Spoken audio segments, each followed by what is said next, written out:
que un Estado invierta, porque se refiere a inversiones, porque muchas veces van a ser exenciones tributarias, ¿verdad?, para lograr ciertas nivelaciones y eliminar secos. Invertir en igualdad de género es invertir en el crecimiento económico, en el aumento de tasas de natalidad, etcétera, etcétera. Pues bien, todos estos móviles nos han conducido, y toda esta fundamentación, a las tareas que llevamos adelante en la Facultad de Derecho. La Facultad de Derecho de la Universidad Nacional de Rosario, no solamente nos desempeñamos en la cátedra de grado, sino que además está la carrera de especialización en Derecho Tributario y el Centro de Estudios Tributarios. Y por otra parte, Derecho Tributario integra el Departamento del Derecho de la Administración Pública, en el que también, quizás esto lo pueda referenciar más Margarita, pero en esta última semana también hemos tomado una medida en beneficio de la igualdad de género a nivel departamento, frente a un pedido de una agrupación de estudiantes. Entonces, en especial, utilizamos el Centro de Estudios Tributarios para elaborar cursos, tareas de investigación, jornadas de capacitación, pero que lógicamente están encausadas también en el marco de la Cátedra de Derecho Tributario, por todo esto que les he contado, y convoca a todos aquellos que se nuclean bajo la carrera de especialización en Derecho Tributario. Allá por el año 2020, la Facultad de Derecho, incluso, sí, yo creo que esto lo va a detallar Margarita, comienzos del 2020, finales del 19, pero se tomaron medidas muy interesantes en el ámbito Facultad de Derecho, como la creación de una secretaría específica para esta cuestión, cursos, lo dejo para Margarita, no quiero excederme. Y en ese marco, la verdad que me pareció muy interesante empezar a trabajar en materia de tributación y género, porque la igualdad de género es transversal a todo el derecho, a todas las ramas del derecho. ¿Y cómo íbamos a estar ajenos nosotros con un plan de cátedra en el que afirmamos que a través de la tributación se puede alcanzar la plena realización de los derechos humanos?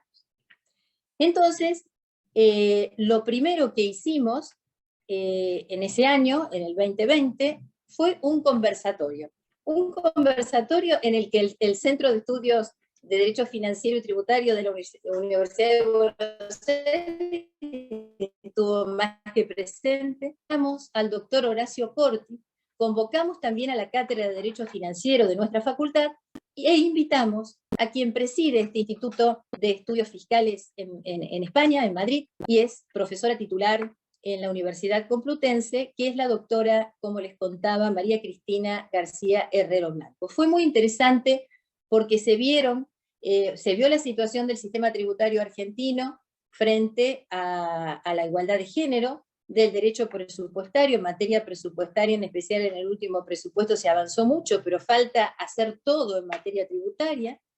Y nos contaba la doctora, María Cristina, lo que se hizo en España o cómo se está trabajando. Así que realmente fue muy interesante.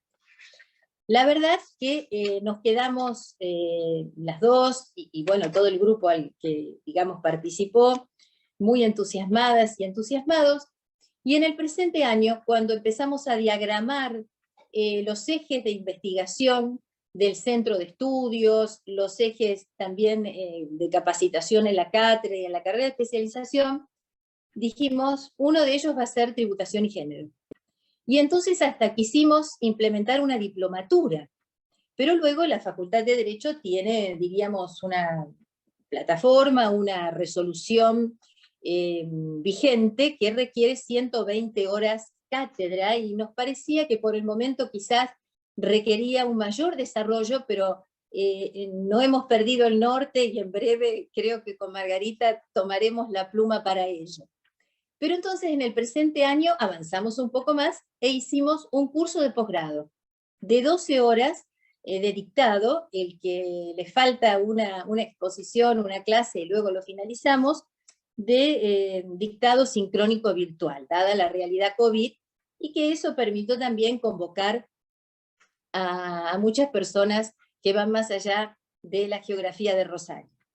Pues bien, este curso de posgrado, que se hizo conjuntamente con la carrera de especialización en Derecho Tributario, tratamos de invitar a las y los expositores que consideramos más estaban desarrollando esta temática, y así entonces invitamos a Mercedes Ruiz Garijo, que la verdad supongo que todas y todos ustedes la conocen, pero si no, la invito a conocer. Ha publicado, es una gran publicista en materia de derecho financiero y tributario, también es profesora en España, de la Universidad del Rey Juan Carlos, entre otras, y ha publicado muchísimo también a partir del 2000 en adelante en materia de tributación y género. Y ella nos contó justamente esta posibilidad de ver el sistema tributario a la luz de la igualdad de género, y luego pensamos analizar los tributos en general en el sistema tributario argentino, tanto directos como indirectos, cuáles son, digamos, cuál es ese test de convencionalidad en materia de igualdad de género que se puede hacer, y allí, y también en materia presupuestaria, y allí volvimos a invitar a Horacio Corti, invitamos también a Darío Rosignolo, a Silvina Coronelo, a Agustina O'Donnell, y quisimos ver el rol de las administraciones tributarias para lograr la igualdad de género.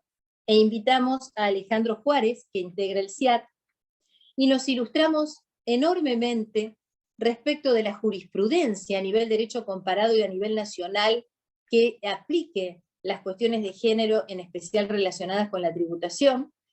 Para ello invitamos a la doctora Fabiana Jafric y la doctora Gladys Vidal. Nuevamente hemos tenido una coordenada, un punto de contacto.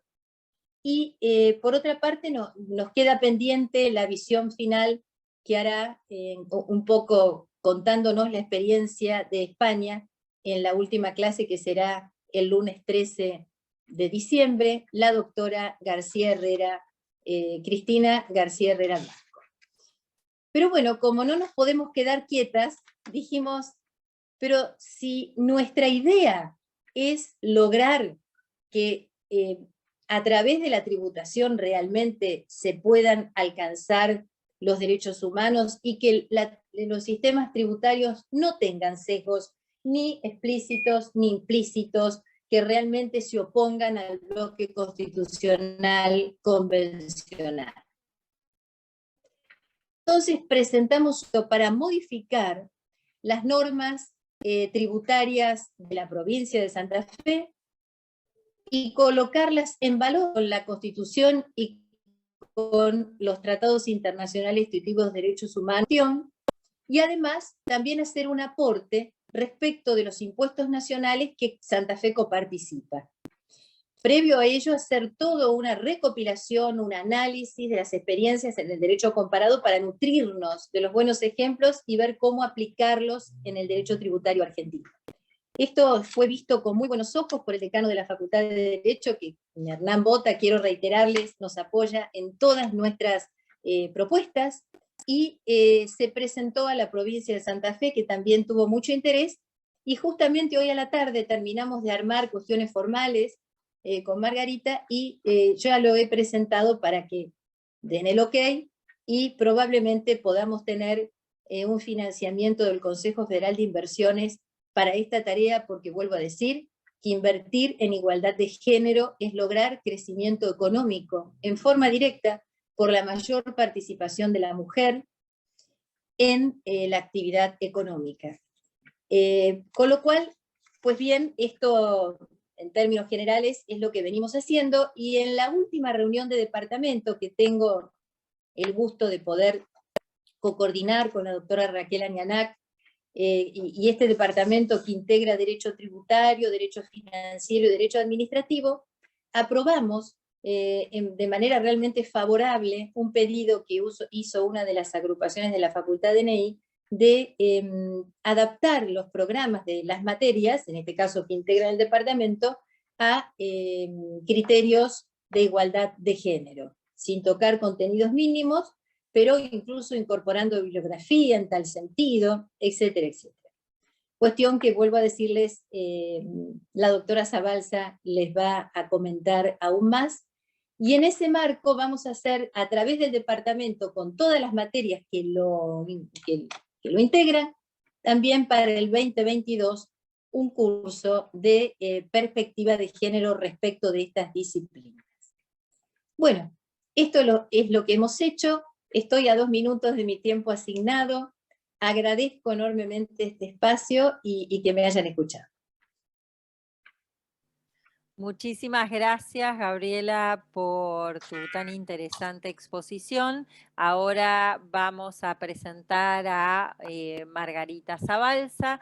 Margarita es abogada, graduada en la Facultad de Derecho de la Universidad Nacional de Rosario, especialista en Derecho Tributario por la Facultad de Derecho de la Universidad de Buenos Aires, doctora en Derecho por la Facultad de Derecho de la Universidad Nacional de Rosario, profesora adjunta por concurso de la Cátedra de Derecho Tributario de la Facultad de Derecho de la Universidad Nacional de Rosario, secretaria académica de la especialización en Derecho de la misma facultad. Margarita.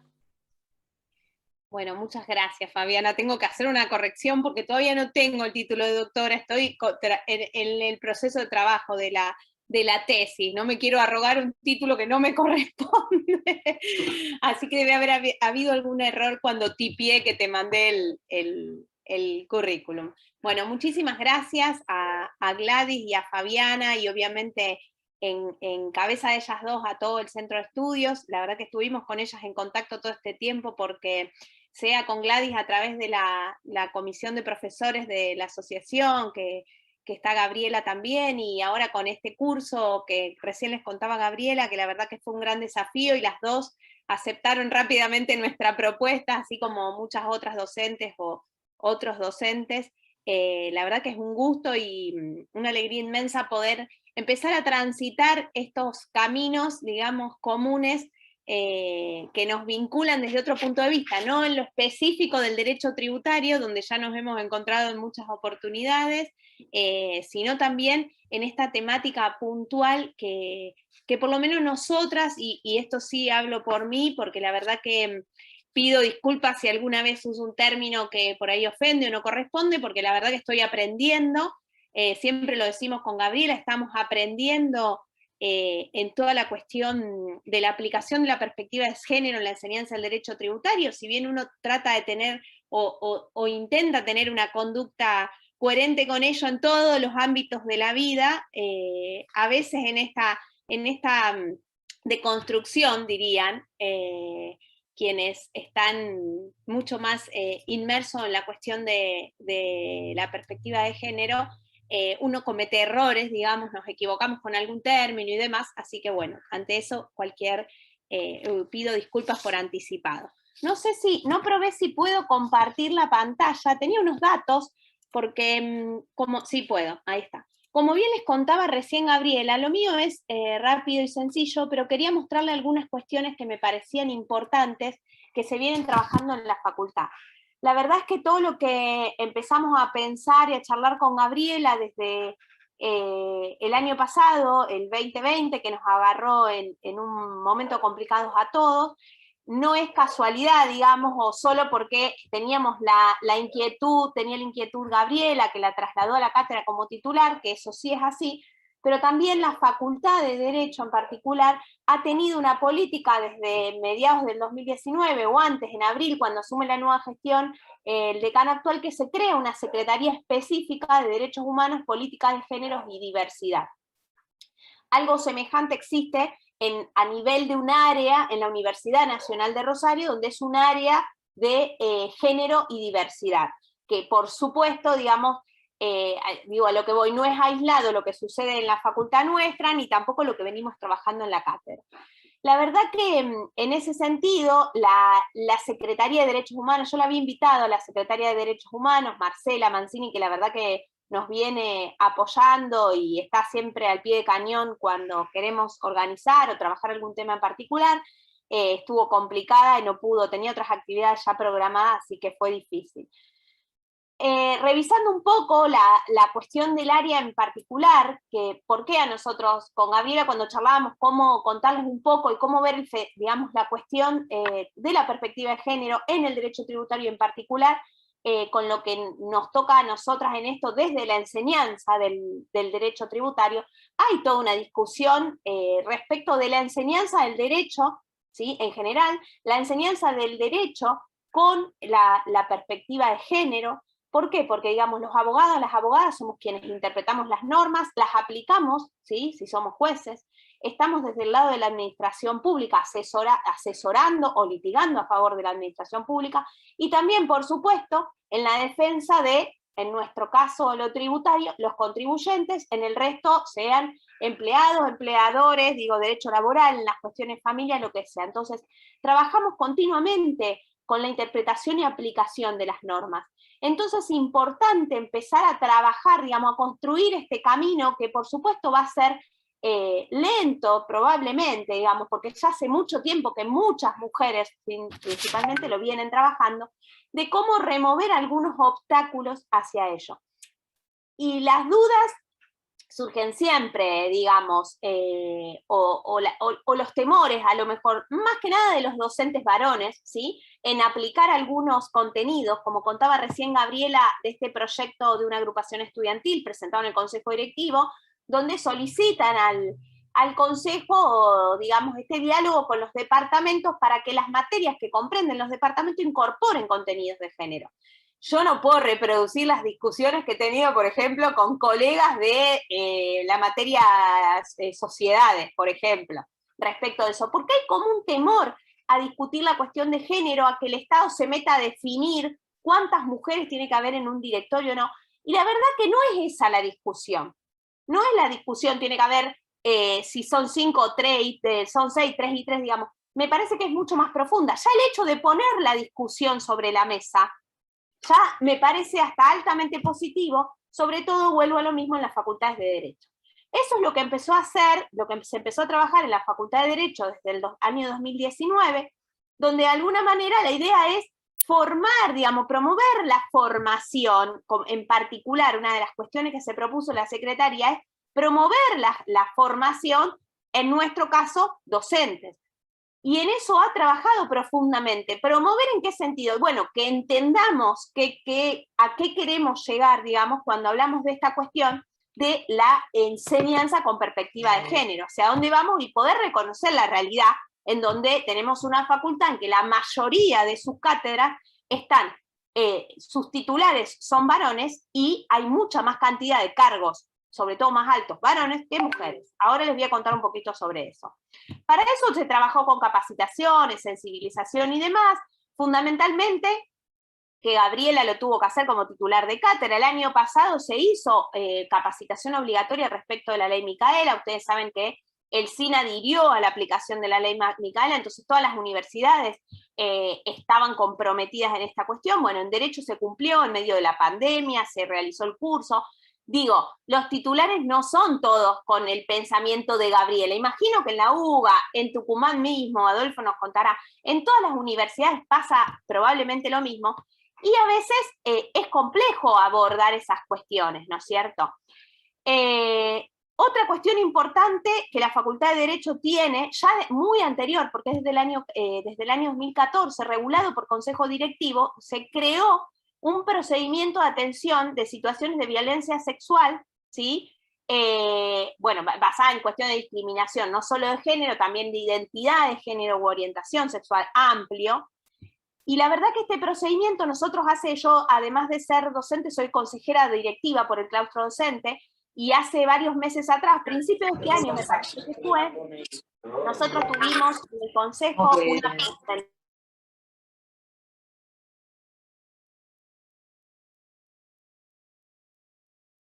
Ahí está, se había silenciado.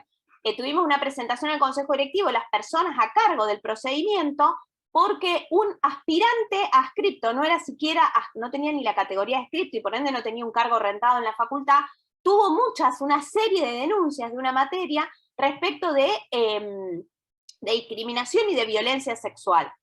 En un momento la gente del procedimiento se le dio una medida cautelar que no podía ingresar más a dar clases de esa materia, porque el titular la verdad que era como que navegaba en la nebulosa, no tomaba una definición concreta el titular de esa materia, y eso se dejó constancia en las actas del Consejo Directivo, porque pensando fundamentalmente en un futuro concurso que esta persona se pueda presentar a rendir en la universidad, donde queden de alguna manera el antecedente de todas las denuncias que había tenido esta cuestión, digamos. Esto es un ejemplo, el procedimiento funciona, no solo respecto de los docentes, sino también los no docentes de la facultad han utilizado, ¿sí?, como mecanismo y funciona muy respetuosamente y correcto. Por eso digo que lo que nosotros venimos trabajando desde la cátedra no es aislado, sino que además viene de un proceso que está transitando la facultad. En particular, la cátedra nuestra, que Gabriela es la titular, primero y principal tiene una característica y que está dirigida por una mujer. No es la mayoría de las cátedras, claramente no es la mayoría de las cátedras.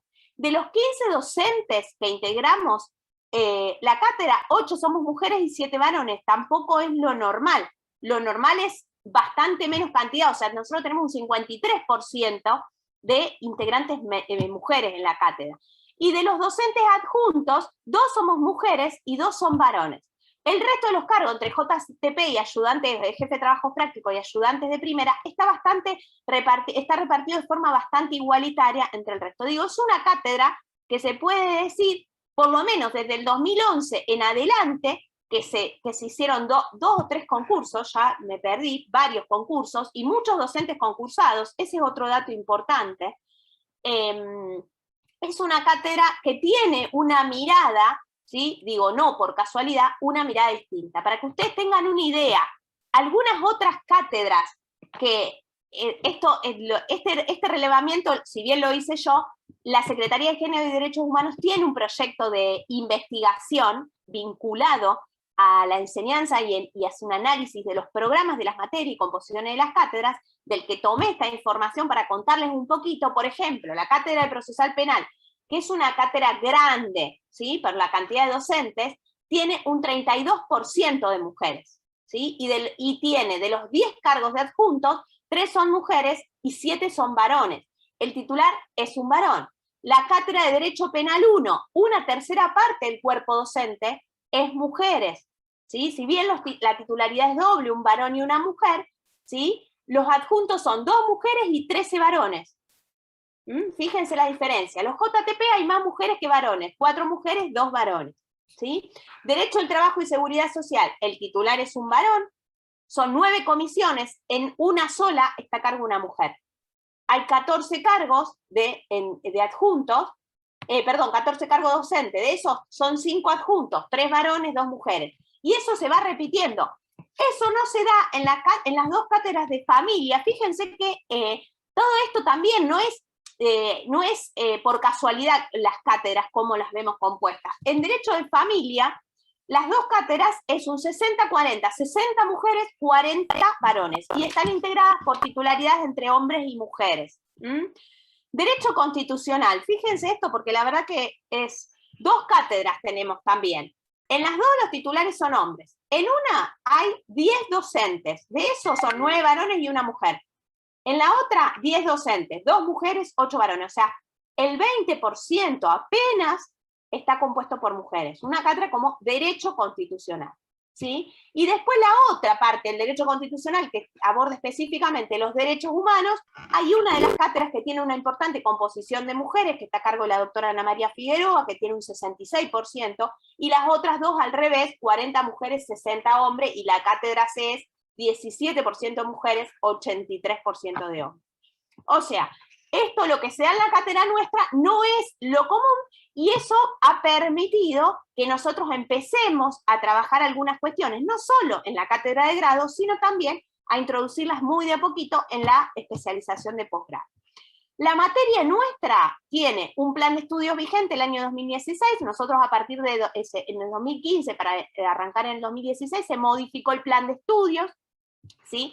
Quedó una materia de tercer año en nuestra carrera, tiene una carga horaria de 60 horas, se disminuyó la carga horaria, antes teníamos 96, y se restringieron las correlativas.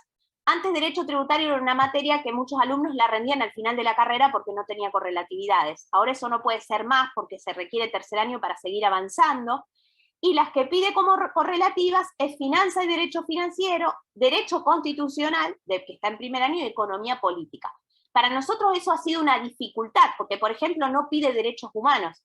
Entonces, digo, como en lo que atañe a nosotros, o sea, todavía los alumnos y las alumnas que vienen a cursar nuestra materia no saben lo que es el derecho penal, no saben lo que, digamos, no han tenido contacto con todo de los derechos humanos y toda la consagración constitucional de esos derechos humanos, más los pactos internacionales, más la aplicación en nuestro derecho local y en el derecho comparado. O sea, no tienen esa visión. Como Gabriela les dijo, pertenece al departamento de la administración pública. Yo, Fabiana, no me quiero pasar con el tiempo, por favor. Una cuestión que lo charlábamos con Gabriela el otro día cuando habían charlado en el departamento de la administración pública la cuestión de este proyecto. Nosotros tenemos una base sólida, que es lo que no podemos modificar, digamos, podemos modificar el programa porque lo aprueba el Consejo Directivo de la Facultad, no podemos tocar contenidos mínimos. Y fíjense ustedes que cuando se elaboran los contenidos mínimos del Plan 2016, aclara dentro de esos contenidos mínimos, que dice, bueno, teoría general, el derecho tributario y demás, pero dice derechos humanos y tributación. Estándar mínimo de garantías a favor del contribuyente conforme al bloque constitucional plural. ¿Qué quiero decir? Nosotros de alguna manera tenemos un plafón, no tenemos en forma específica, ¿sí?, el contenido de la perspectiva de género, pero sí tenemos de alguna manera amplia, ¿sí?, la cuestión de la perspectiva de los derechos humanos desde la cual pretendemos, y lo estamos haciendo de hecho, trabajar la perspectiva de género en el derecho tributario. A eso, obviamente, que además tenemos el plan de cátedra elaborado para, si bien teniendo en cuenta el plan de estudios anterior, el 2012 es obviamente aplicable, y es la forma que nosotros venimos abordando la disciplina. Acá la cuestión es, en las horas que tenemos de cátedra, que son 60 horas en total, ¿cómo seguimos incorporando contenidos? Entonces ese es un gran desafío que vamos a tener de ahora en adelante, digamos, no solo nosotros, no solo nuestra cátedra, sino todas las cátedras le está pasando lo mismo, porque el plan 2016, excepto primer año, todas las demás de las materias se transformaron en cuatrimestrales y se recortaron la cantidad de horas. Entonces ese es un gran desafío para ver, por ejemplo, cuando nosotros hablemos del federalismo fiscal, cuando nosotros hablemos de los tributos en particular, sea los nacionales o sea los locales, provinciales y municipales, cómo intentamos de alguna manera introducir algunas cuestiones que tengan que ver con la perspectiva de género, ¿sí? Más que nada para poder intentar conducir de alguna manera, acompañar a los alumnos, a las alumnas, algún pensamiento crítico, digo, en el sentido de por lo menos cuestionarse que esta cuestión también tiene que ver con lo tributario.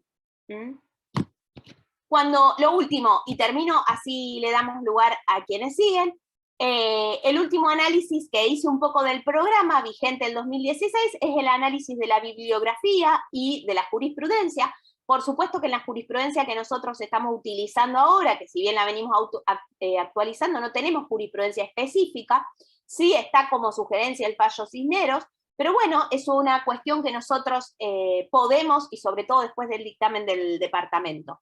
Y en cuanto a la bibliografía general agregada al programa en particular, sí tiene obviamente una mayor cantidad de autores hombres que de mujeres, pero hay muchas obras incluidas en esa bibliografía, muchas, no es la misma cantidad de hombres que mujeres, pero hay varias obras escritas, ¿sí?, por autoras mujeres. No hay obras específicas que traten la perspectiva de género, vuelvo a lo mismo, sí obras en las que encontramos obviamente todo el aspecto de la aplicación, ¿sí?, y defensa de los derechos humanos en la materia tributaria.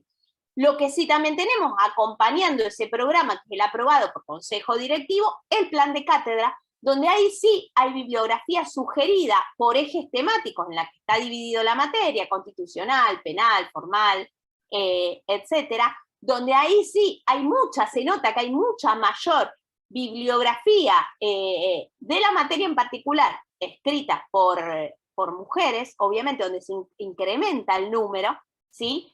Y lo que sí, obviamente, nos faltaría empezar a trabajar alguna jurisprudencia específica sobre el tema, pero bueno, con estas limitaciones de pensar el gran desafío que tenemos, cómo lo introducimos con las horas de cursado que tenemos para poder acompañar a los alumnos y las alumnas en este sentido. Así que bueno, ese es un poco lo que habíamos charlado con Gabriela para mostrarles. No me quiero extender para no hablar sobre lo mismo. Muchas gracias a todos y todas por estar acá presentes. Bueno, muchísimas gracias, Margarita. Muy interesante el trabajo que hicieron. La verdad que nos lleva a pensar cómo sería el ejercicio si cada uno lo aplica en los diferentes lugares donde nos desempeñamos. Le doy ahora la palabra a Adolfo Iriarte Giannicelli, es doctor en Derecho por la Universidad Complutense de Madrid y postdoctor de la Universidad de Zaragoza, habiendo obtenido la certificación de especialista postdoctoral en Derecho Público. Adolfo es profesor de posgrado en distinguidas universidades del país y del extranjero, autor de numerosos trabajos, artículos en revistas, capítulos de libros y libros de la especialidad, y se desempeña como juez en la provincia de Tucumán. Bueno, Adolfo, también un gusto en tenerte con nosotras esta tarde. Te doy la palabra. Bueno, muchas gracias. Me pliego a los agradecimientos justamente que hicieron las expositoras que se han referido previamente, la doctora Gabriela Tosini y Margarita Zabalza, ¿no? Así que, pero le agradezco mucho a la UBA, al observatorio, Fabiana también, la verdad, muchísimas gracias por la invitación. Gladys, que también has contribuido a que me inviten, ¿no? Y bueno, y todos y todas, o todas y todos los presentes, ¿no? Que están justamente, que estamos explorando el género, o las cuestiones de género, las perspectivas de género, vulnerabilidades, acceso a justicia, justamente en procesos que son muy formalistas, ¿no? Esto es un poco lo que hablábamos recientemente cuando estábamos en la previa del Zoom, ¿no? Yo soy un agradecido de haber tenido la posibilidad de dictar una sentencia que la vamos a comentar justamente en la materia. También recuerdo, esto me hiciste recordar, Fabiana, justamente mi entrevista que me tomaron en el Consejo de la Magistratura de Tucumán. Una de las preguntas fue, ¿qué haría usted como juez el día que, o cómo visualizaría una cuestión o la perspectiva de género, no dentro del armado de los recursos humanos, ¿no? Ya sea por mujeres y varones dentro del juzgado, sino desde la parte jurisdiccional? Y la verdad, respondí como pude, porque quizás no lo visualizaba tanto en ese momento, ¿no? Y cuando empezamos a construir con todo el equipo el fallo, vimos que una de las cuestiones centrales justamente es la falta de visualización. Yo también pido disculpas si no utilizo justamente las palabras correctas o los conceptos más adecuados. Atento a que también estoy aprendiendo y no soy un especialista. O sea, la realidad, soy más autodidacta que especialista en este tipo de cuestiones. Pero yo también les voy a comentar justamente la decisión y lo que implicó tomar la decisión también, ¿no? Es un caso, y tenemos otros casos también que les voy a justamente compartir, ¿no? Esto no sé por qué empezó bien, empezó mal, pero vamos bien. Yo les voy a compartir la noticia, ¿no? Y espero no ser autorreferencial, justamente atento a que es un fallo emitido del juzgado, más allá que está firmado por mí, lo hicimos con todo el cuerpo de relatores y relatoras, e inclusive los empleados y las empleadas, o las empleadas y empleados. Y les quería comentar algo, también en el armado de los recursos humanos nosotros tenemos 5 y 5, ¿no? Tenemos 5 mujeres y 5 varones. Esto fue pensado de esa manera, no fue casual, y fuimos, creo que el primer juzgado que pedimos a la Oficina de la Mujer 2 capacitaciones, de las cuales hicimos una sobre la perspectiva de género, y tenemos que hacer toda la capacitación de la ley Micaela a partir del año que viene, ¿no? Entonces eso un poco también caracteriza la oficina jurisdiccional.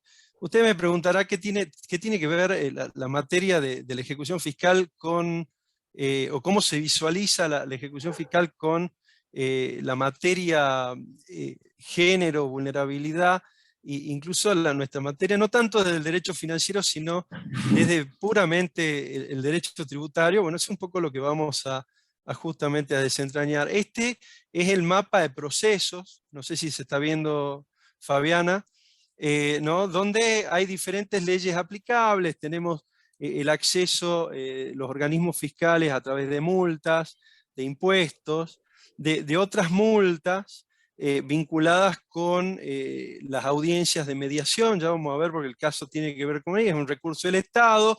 Ya vamos a ver que puramente la Corte también lo limita a la multa como puramente un recurso del Estado, sino más bien se va a aplicar la dogmática, la teoría penal derivada de la doctrina española de Sáenz de Bujanda, ¿no? Pero vamos a ver que acá hay algo raro para este tipo de procesos, que pusimos audiencia, ¿no? Entonces, ustedes dirían, ¿por qué dentro de un proceso de apremio de ejecución fiscal se van a llamar a una audiencia? Ya le voy a pasar justamente a comentar en la causa donde tratamos perspectiva y tratamos vulnerabilidad y tratamos no una sola vulnerabilidad, sino muchas vulnerabilidades, incluso niños, niñas, adolescentes y de adultos mayores. O sea, era un caso bastante complejo, llamamos una audiencia, ¿no? Entonces, ustedes me dirán, bueno, pero ¿por qué llama? No me dirán ustedes, me lo dijeron justamente relatores y relatoras de la Cámara Civil. ¿Por qué llamábamos una audiencia si no estaba prevista justamente dentro de la ley de procedimientos tributarios, ¿no? Una audiencia en este tipo, ¿no? Entonces yo vengo a sostener, ¿no? Y creo que en esto podemos justamente llegar a un consenso, ¿no? Que las perspectivas de género, una mirada hacia la vulnerabilidad, y tratar justamente de solucionar el problema de acceso a la justicia, rompe el proceso. O sea, se lo rompe y lo tenemos que volver a construir, y las audiencias, a través justamente de la aplicación de las normas de Brasilia, ya vamos a ver cómo se fundamenta el caso, pero recomiendan este derecho a ser oído, que en realidad el artículo 8 de la Convención Americana tiene una mala traducción, y la traducción real es el derecho a la audiencia de todo ciudadano, sea mujer o varón, ¿no? Entonces,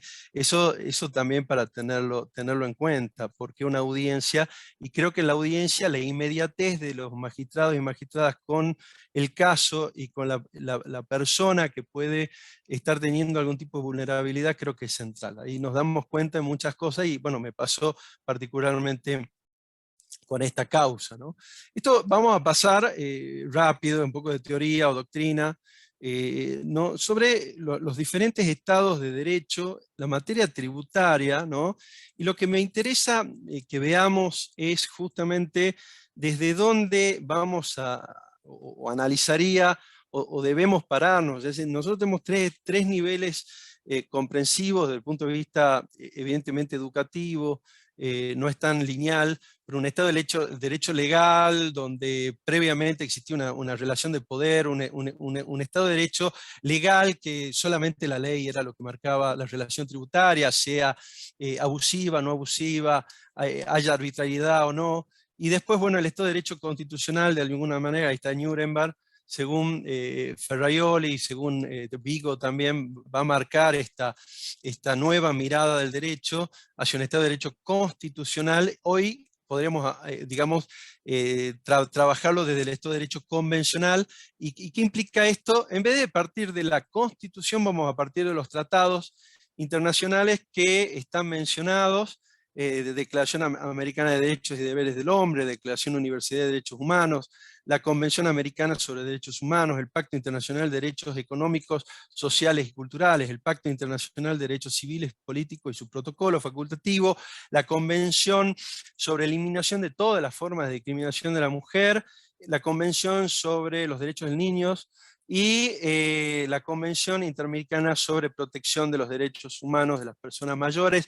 De alguna manera, en este fallo tuvimos justamente la necesidad de ir a los pactos internacionales antes de ir a nuestra Constitución, con lo cual lo que se hizo en puridad es liso y llanamente un control de convencionalidad, a diferencia de lo que podría ser un control mixto, ¿no? Entonces, acá tienen, les dejo, porque les voy a dejar después justamente este PowerPoint, todos justamente las sentencias de la Corte Interamericana que se citaron para llegar a fundamentar un control de convencionalidad en la vía del apremio, ¿no? Entonces, nosotros, esta es la sentencia, la causa, es justamente Fiscalía Civil, está anonimizada, justamente a los efectos también de evitar, digamos, mayores perjuicios a la parte demandada, a la mujer demandada,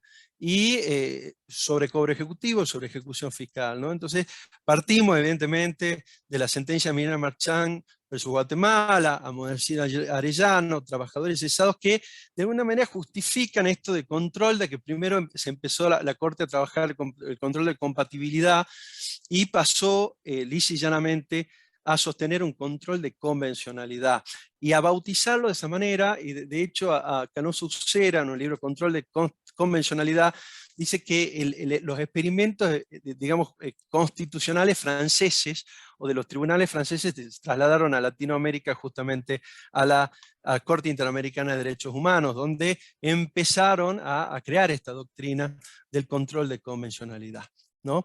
Tenemos todas estas sentencias, pero incluso lo interesante de esto es esto evidentemente justifica el por qué el control de convencionalidad, y de alguna manera justifica después que vamos a trabajar otros tratados vinculados justamente con la no discriminación de las mujeres, vinculados justamente con niños, niñas y adolescentes, y vinculados con adultos mayores. Entonces, la primera parte justamente era justificar el control ex oficio de convencionalidad, y después justamente cómo damos un mejor acceso a justicia de la mujer demandada, ¿no? El caso, y paso a ello, o sea, porque creo que es lo interesante acá. Bueno, hay varias jurisprudencias vinculadas, pero volviendo a esto del caso, ¿no?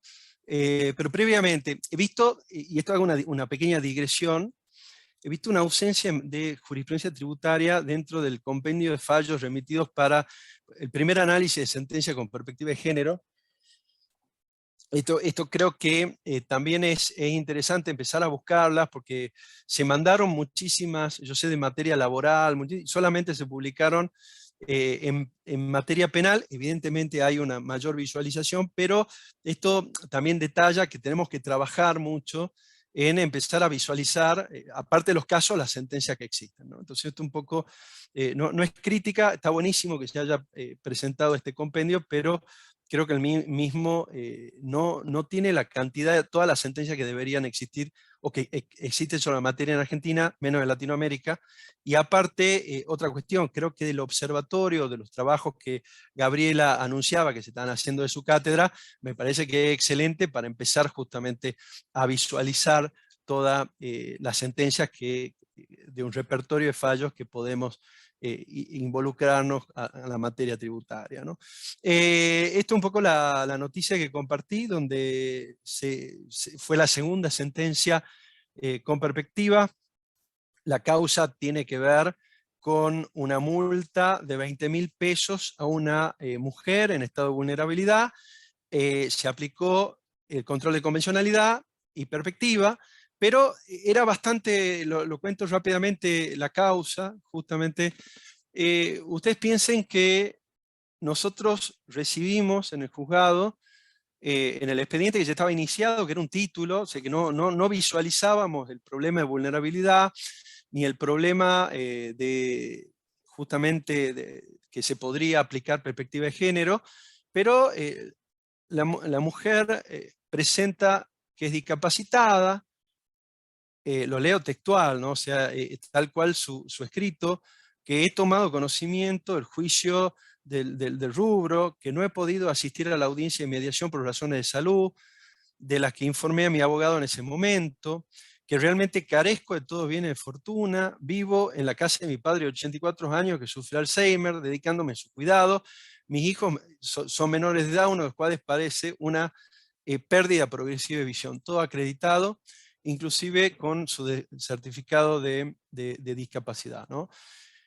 Bien, entonces frente a esto, nos comunicamos con la fiscalía que estaba ejecutando, y le decimos que vamos a llamar a una audiencia. El fiscal, que es el doctor Morón, la verdad, se puso a disposición. Llamamos a una audiencia donde citamos a la señora F.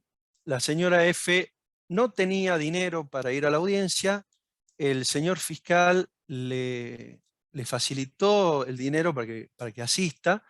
Esta es una presentación que no tenía abogado. Nosotros hemos llamado justamente a un abogado de oficio, se da que era abogado, o sea, podría haber sido abogada, pero hemos llamado directamente a la Defensoría Civil itinerante, y bueno, se presentó el doctor Acuña, y bueno, y así, y también habíamos llamado a la oficina encargada de hacer las visitas medioambientales, justamente para averiguar todos los detalles, ¿no? de qué manera vivían, y si se corroboraban de alguna manera las historias que nos contaba con la documental, y de alguna manera también íbamos a hacer justamente una inspección ocular que le íbamos a hacer con mi secretaria, pero al final no, digamos, ya era suficiente la documental y la prueba que teníamos y lo que había surgido justamente de la audiencia, ¿no? Y de alguna forma el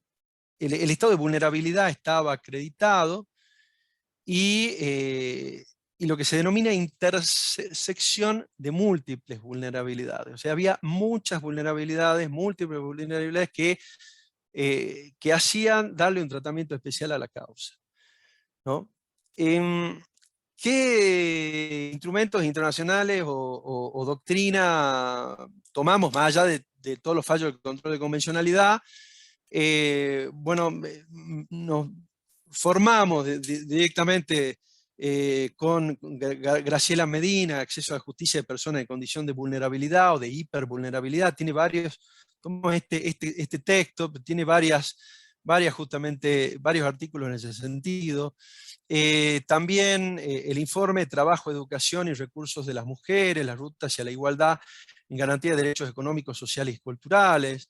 También un poco la Declaración de Cancún, ¿no? Siguiendo el tema de la regla de Brasilia sobre acceso a la justicia de personas en condición de vulnerabilidad, y bueno, dentro de esto, todo lo que justamente las reglas de Brasilia nos traen a colación de las perspectivas de género, y de alguna manera también la recomendación 29 de la CEDAW, ¿no? Que también Gabriela se refirió, o sea, trabajamos justamente. Y después, bueno, la causa Cisnero, que también estamos muy alineados con Gabriela, se refirió, ¿no? También la citamos a Agustín O'Donnell y a Guillermina Gamber, que eran en su momento las primeras autoras que de alguna vez estaban refiriendo la cuestión pura y dura con el derecho tributario, ¿no? Buscamos otras más, sinceramente no encontramos, y también tenemos 3 días para hacer los fallos, así que realmente era correr contra reloj, ¿no? Así que pido disculpas si no he citado alguna autora o algún autor que haya escrito, pero hemos tratado justamente de hacerlo por demás de fundamentado, ¿no? Bueno, entre otras cuestiones, la causa García también la hemos tomado, justamente era casi en la misma época, ¿no? Bien, entonces, ¿y a dónde fuimos? Porque esto tiene un resultado, ¿no? Y el resultado tenía que ver con esto, ¿no? Con cómo también a una mujer en cierta situación de vulnerabilidad o de hipervulnerabilidad le llegaba el mensaje, una sentencia extremadamente técnica, el problema que tenemos los tributaristas y las tributaristas, que somos demasiado, digamos que nos vamos digamos que es demasiado compleja y deberíamos ser más simples incluso en la argumentación.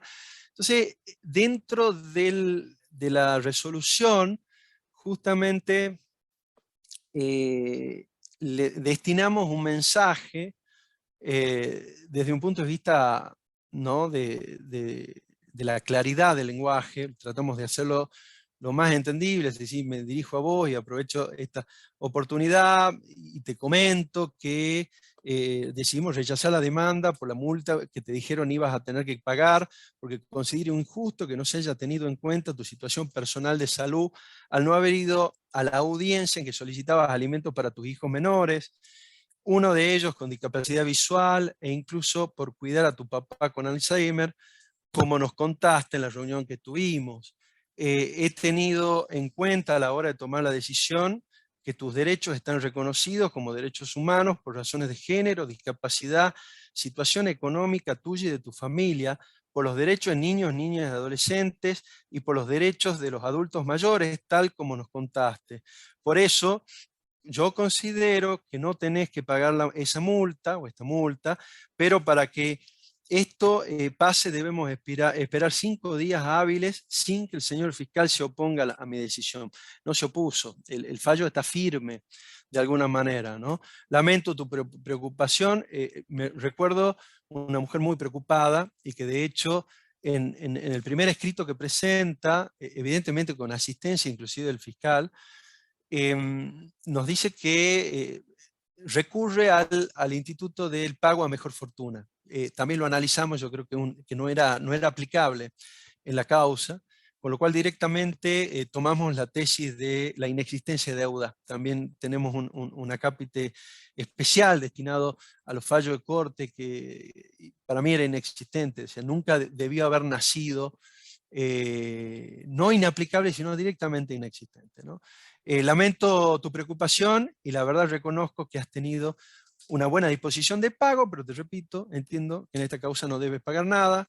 Esta sentencia podés leerla en este momento, porque tu abogado Agustín, que trabaja en la Defensoría Civil Itinerante, tendrá a su cargo esta tarea, sin perjuicio de que puedas pedirme que lo haga. Yo también estoy a tu disposición para explicarte cualquier duda que tengas. Esto es un poco, creo que hacia dónde deberíamos ir, ¿no?, cuando se dan este tipo de causas o situaciones. Y esto es algo que, sin decir la causa, estamos trabajando, y no voy a poder, de alguna manera, justamente referirme al tema demasiado, porque estamos viendo de si la fundamentamos de esta manera o no, pero tiene que ver con la otra mirada, o sea, de justamente un varón que es citado a una audiencia a los efectos de acordar los alimentos para sus niños, niñas o adolescentes, y no va a la audiencia y es multado. O sea, en el caso anterior era la mujer que no podría haber ido a la audiencia y es multada por no haber ido a la audiencia y es ejecutada.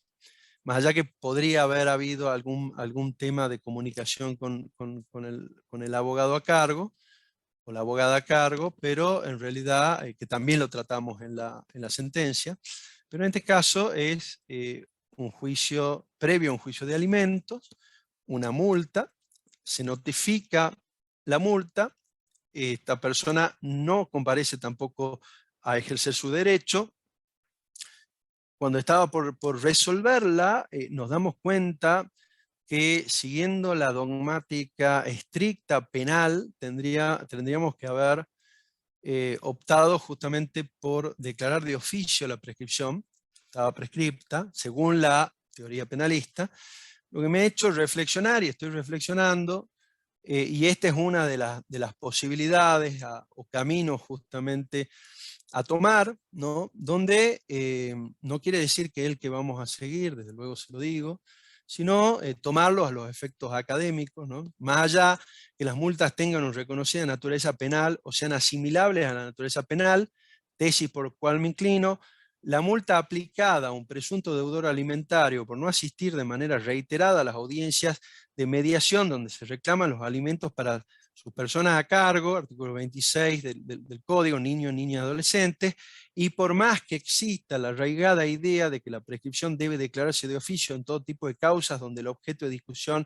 se centra en una multa aplicada y no ejecutada dentro del plazo de prescripción establecido por la ley de fondo, que es 2 años según el Código Penal, al ser la multa de orden público, serían las implicancias de la naturaleza penal habitualmente que tomamos en el derecho tributario a esta causa.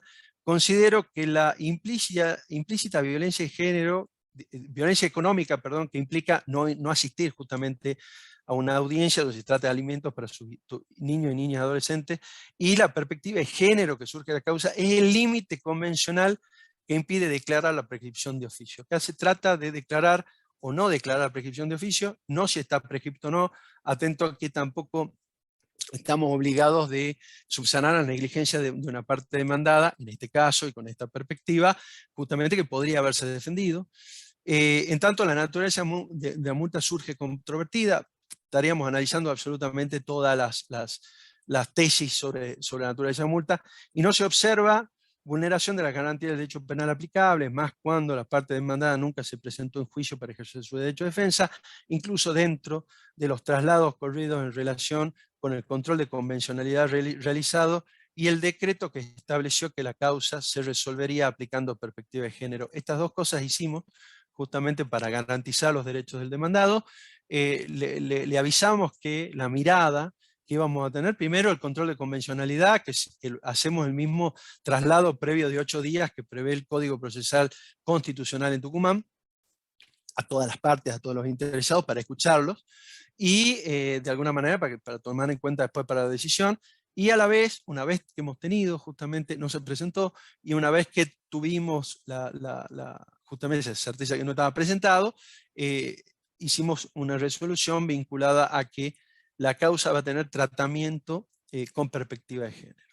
Por lo tanto, corresponde seguir adelante la ejecución de la multa o no. O sea, esto es un poco lo primero que se hace para llegar a ver si fundamos y llegamos a tomar esta decisión. Bueno, esto ya lo veremos en su momento si pasa. Y esto es otra cuestión, ¿no? También que estamos trabajando en el juzgado, ya cerrando el tema de los 2 casos paradigmáticos y lo que tuvimos, es un poco un asistente virtual, ¿no? Donde tengamos también acceso a la información del juzgado, pero también sobre materia de vulnerabilidad, hipervulnerabilidad, este tipo de fallos, los derechos, el derecho a audiencia, y los derechos justamente vistos desde la perspectiva de género, ¿no? Es un poco lo que estamos trabajando desde la órbita jurisdiccional, y bueno, y el trabajo responde quizá a la visión que les puedo dar al equipo, ¿no?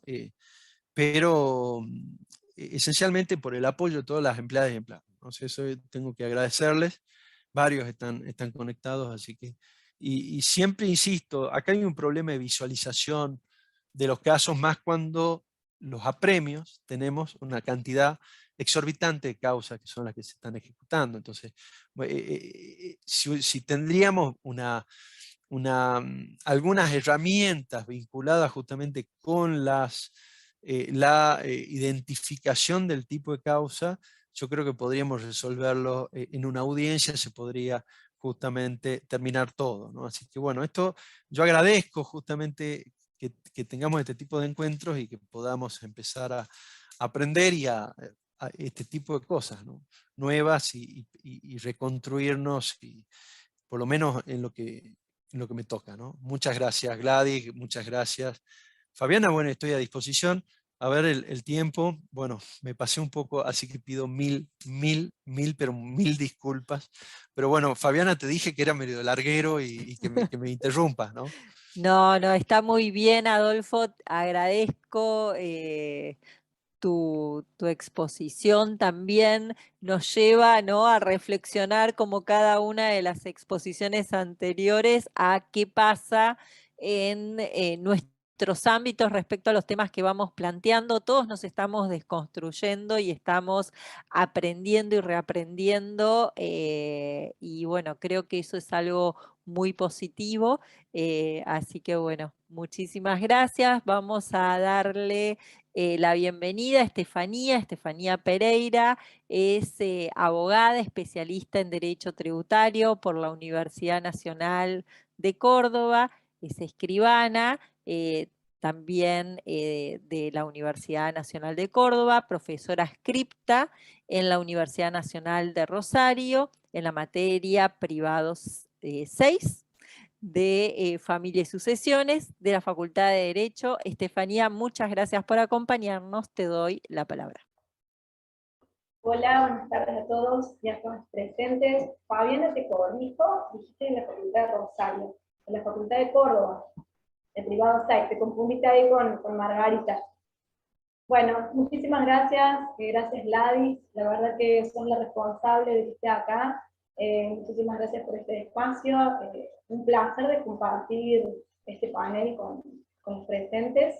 Un placer haber escuchado esa sentencia del doctor Iriarte, la verdad que fue una novedad en materia fiscal.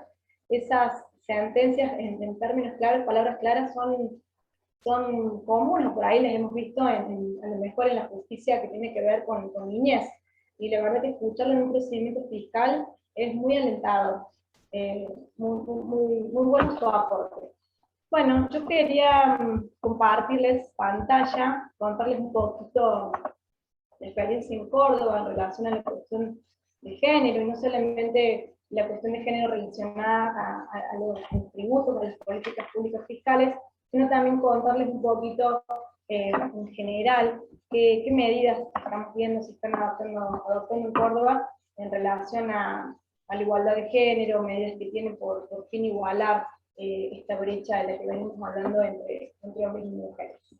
Bueno, contarles un poquito que a los fines de la organización de mi exposición, voy a tratar de ser respetuosa del tiempo. Voy a empezar haciendo una pequeña relación entre la tributación y el género, una conceptualización, sobre todo para todos aquellos que no vienen del área del derecho tributario, que por ahí, charlando sobre esta jornada, decían qué tiene que ver el derecho tributario y la cuestión de género, ¿no? Si uno no está en el tema, o no lo estudia, no lo investiga, por ahí parecen dos disciplinas como muy ajenas, pero sería la idea contarles un poquito cuál es el punto de conexión. Después vamos a avanzar un poquito en la exposición sobre el por qué, digamos, por qué tendríamos que pensar políticas públicas fiscales que apuesten sobre la igualdad de género, para qué, un poquito cuál es el norte, cuál es el objetivo que debería tener toda medida, toda política que vaya o tenga en miras el principio de igualdad entre hombres y mujeres, y respondiendo a la última pregunta del cómo, que creo que es lo más difícil, hay que contarles un poquito la experiencia en Córdoba en este tema. Bueno, relacionando un poquito lo que decía antes, cuando hablamos de políticas públicas fiscales y intentamos relacionarlo con la cuestión de género, nos referimos a estos tres conceptos, a la deuda pública, al presupuesto público y al sistema tributario, y cuando pensamos en el diseño de alguna norma de un sistema tributario, incluimos tanto al ingreso a este recurso que se encuentra plasmado en el sistema tributario para un tributo, pero también el presupuesto público, ¿no es cierto?, el gasto, a dónde va destinado ese ingreso que tiene el Estado. Partimos de la base que toda política pública fiscal está inspirada en el principio de solidaridad, en el principio de equidad, y como bien dijo la doctora Tausini, el derecho tributario, el sistema tributario no es ajeno a estos derechos humanos que tenemos representados y plasmados en diversos tratados internacionales que ya se ha hecho un poquito de referencia. Y cuando tratamos de conectar estas políticas públicas fiscales con la perspectiva de género, en realidad lo que intentamos es visibilizar, ¿no es cierto?, estas distintas posiciones que actualmente ocupan hombres y mujeres en la sociedad y también en el interior de sus hogares, en cuanto a la distribución de tareas, a la función de tareas dentro del hogar, dentro de la organización familiar. Y esas distintas posiciones, lógicamente, también se ven representadas en distintas posibilidades, en distintas, y esto es algo que por ahí la doctrina que estudia la cuestión del género, o de esta perspectiva del género, remarca mucho, ¿no? estas posibilidades, las posibilidades de hombres y mujeres, son las mismas en los hechos, porque partimos de la idea que tenemos un vasto ambiente jurídico que protege derechos de mujeres, pero por ahí cuando avanzamos en la aplicación de sus derechos y en el ejercicio y en la efectividad de sus derechos en el tiempo, es donde ahí hacemos vacío y es necesario repensar estas políticas públicas o un sistema tributario que también advierta estas diferencias que se dan en el plano real. Bueno, ¿por qué? Y en esto la doctora Tossini dio detalles, y el doctor Iriarte también, cuando se refirió al marco convencional en su sentencia, al fin de pensar un poquito de por qué deberían existir políticas públicas basadas en género. Yo acá traje simplemente colaboración a la Convención sobre la Eliminación de todas formas de discriminación en contra de la mujer. Esta es una convención que ya tiene sus años, pero Argentina recién adhirió en el año 85. Ya por lo que dijimos anteriormente, lo que dijeron los disertantes anteriores, sabemos que esta convención tiene jerarquía constitucional a partir de la reforma del 94 en nuestro país, que le da jerarquía constitucional a todos los tratados de derechos humanos. Y quise hacer especial hincapié en esta convención porque lo que hace este tratado es justamente diferenciar ese principio de igualdad formal que se encuentra reconocido en tratados, leyes, en la Constitución Nacional, en el Código Civil y Comercial. Tenemos ya ese derecho a reconocido a nivel formal. Pero lo que nos dice la CEDAW es que ese reconocimiento no basta, que necesitamos un poquito más, porque cuando analizamos o cuando consideramos la realidad y los datos estadísticos, demuestran que esos derechos no están siendo efectivamente ejercidos por mujeres. Por eso quise hacer referencia a la CEDAW como un instrumento que justamente hace referencia y va un poquito más allá del reconocimiento de derechos. ¿Para qué? ¿Cuál sería el sentido de pensar una política pública que apueste por igualdad de género? De acá, el artículo 5 de la CEDAW creo que es representativo de lo que tenemos que lograr, y no es que lo tenemos que lograr porque sí, sino porque Argentina es Estado responsable y tiene una responsabilidad internacional por velar por el cumplimiento de sus derechos que ha reconocido. Y el artículo 5 nos dice que los Estados partes tomarán medidas apropiadas para modificar los patrones socioculturales de conductas de hombres y mujeres, con miras a alcanzar la eliminación de los prejuicios y las prácticas consuetudinarias de cualquier otra índole que estén basadas en la idea de inferioridad o superioridad de cualquiera de los sexos, con funciones estereotipadas de hombres y mujeres. Creo que ese es el objetivo que debe tener toda política, no solamente políticas públicas fiscales, sino cualquier medida de acción positiva, cualquier acción por parte del Estado. Cuando digo Estado, pienso en el Poder Ejecutivo, en el Poder Judicial, en el Poder Legislativo, que justamente ese tiene que ser el norte, ¿no? Que esa norma baje y sea mantenida en el conciencia social de todos, y que no tengamos que decir que tenemos un principio de igualdad formal, un principio de igualdad sustancial, que tenemos que separar. El norte, perdón, sería hablar de un principio de igualdad, de un principio sustancial con un mismo nivel, en donde los derechos estén efectivamente reconocidos para todos, no solamente en la letra de las normas. Bueno, ¿y cuál sería el camino para esto? Y acá contarles un poquito de experiencia en Córdoba. En Córdoba, en materia tributaria, no tenemos actualmente ninguna norma, ni el Código Tributario de Córdoba incluye ninguna normativa con esta perspectiva, pero investigando un poquito en ocasión de estas jornadas, encontré que justamente la semana pasada se presentó en Casa de Gobierno este proyecto de ley de promoción industrial, que establece, entre otros aspectos, entre otros beneficios, específicamente beneficios y subsidios que buscan incentivar la creación de puestos de trabajo. Y no tuve acceso al proyecto porque, como bien digo, todavía no está presentado formalmente en la legislatura, sino simplemente se publicó y podemos ver solamente algunos puntos, digamos, más importantes de la ley, pero no el tratamiento de la ley completa. Lo que tiene interesante y tiene que ver con el género, incluye a la situación de las mujeres, es que prevé un subsidio de 5 años por cada nuevo trabajador contratado por jornada completa y tiempo indeterminado que se incorpore a la empresa, y con esa incorporación se va a buscar el subsidio, se va a incrementar al 50%. Yo estimo que y también charlando por ahí con algún colega que está en la administración, estos subsidios van a ser incrementales, ¿no? Va a haber un tratamiento diferenciado según la cantidad de número de mujeres que integren esa sociedad. Me parece interesante traerlo hoy y ponerlo en esta puesta común. Ojalá que tengamos un nuevo encuentro y esto ya sea ley y podamos analizarlo más finamente, y también espero que, además de que esto se concrete y que finalmente se convierta en ley, que después en la práctica también los organismos de fiscalización sigan y controlen que efectivamente estos beneficios en la práctica, y sobre todo que recogen datos acerca de la realidad, ¿no? De que si efectivamente se da uso a una ley específica. Me parece muy interesante, por eso quería hoy contársela. Después, ya saliendo de la cuestión específicamente tributaria, quería contarles, me pareció en este Pionera Córdoba, en el año 2000 ya teníamos sancionado una ley de principio de participación equivalente de género en las elecciones para conformar los cargos electivos. Recién en el 2017 a nivel nacional tuvimos una ley similar, creo que Córdoba en esto ha sido pionera, porque en el 2000 estos temas eran impensados en la agenda política.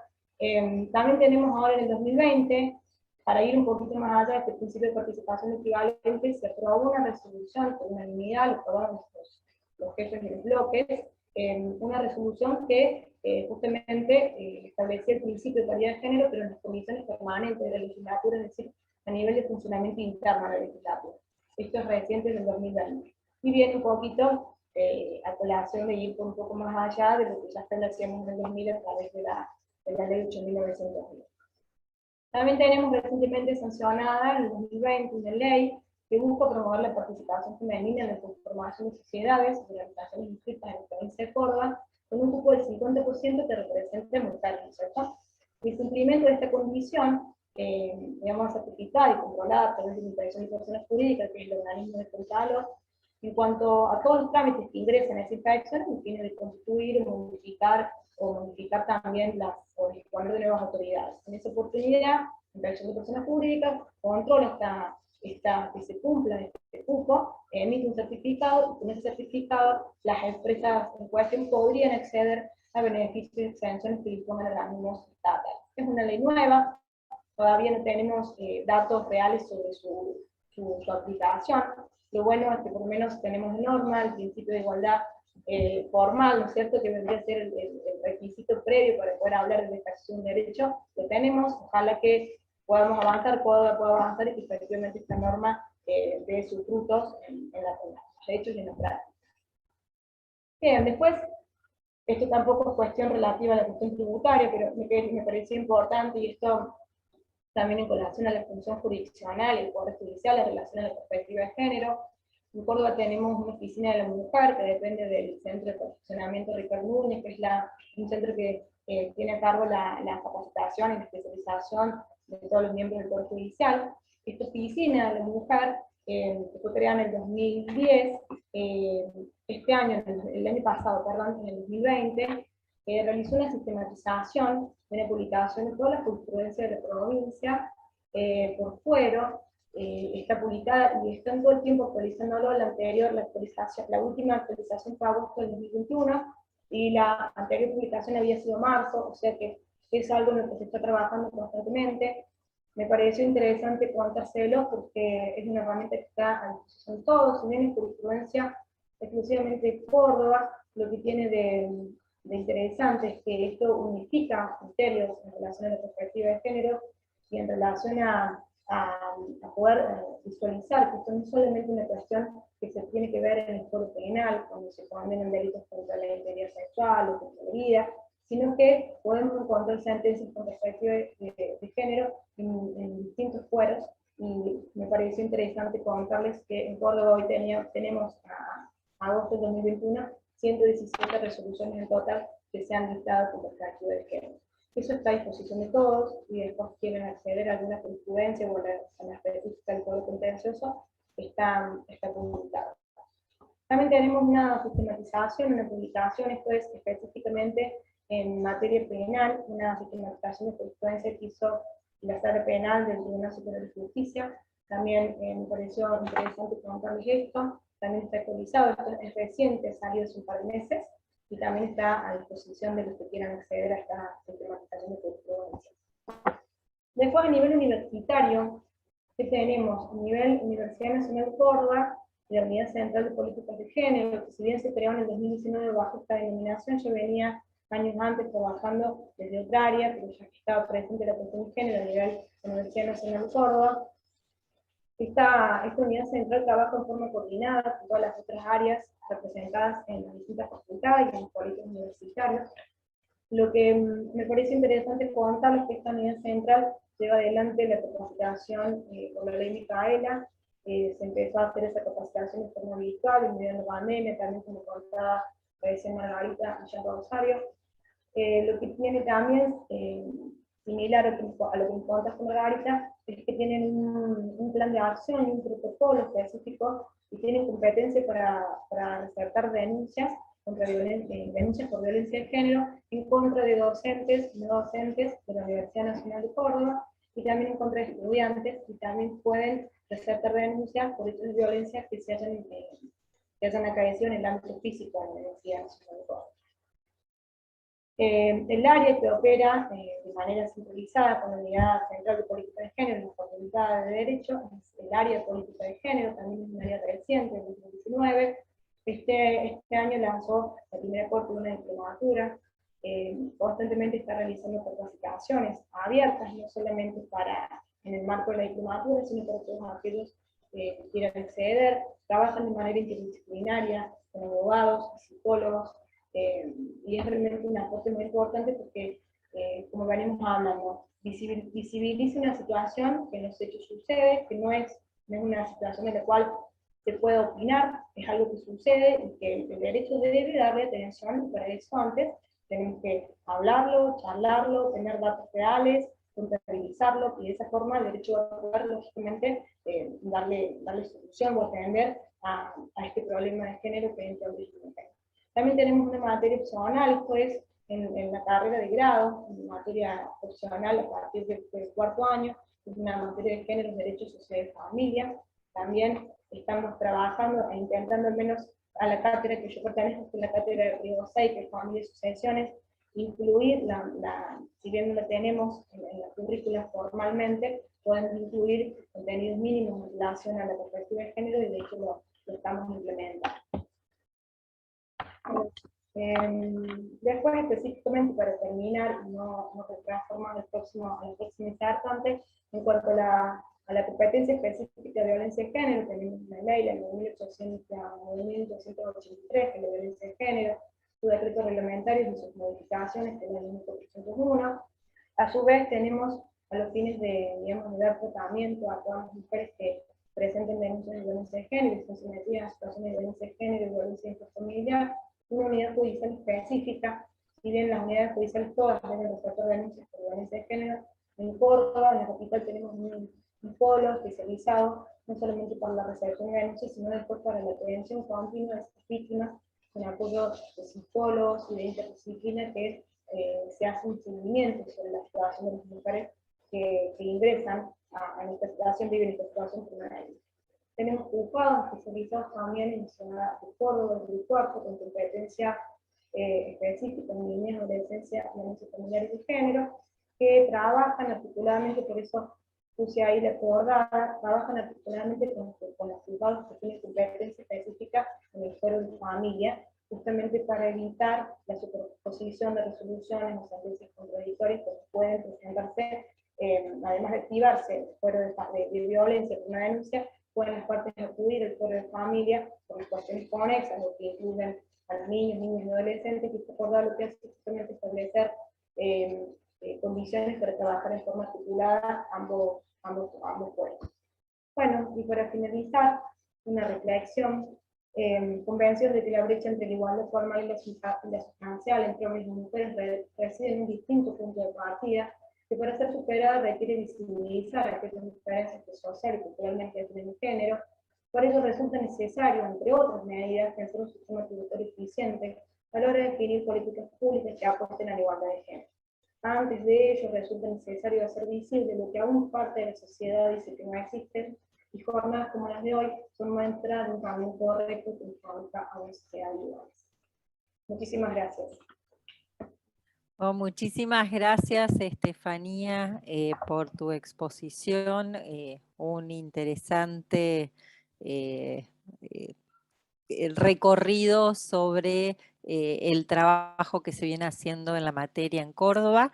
Doy ahora lugar a la intervención de Gabriela Rigoni. Gabriela es contadora pública de la UBA, especialista en tributación también de la UBA, profesora de la Facultad de Ciencias Económicas de la misma universidad y en la especialización en tributación de la Universidad Nacional de La Plata.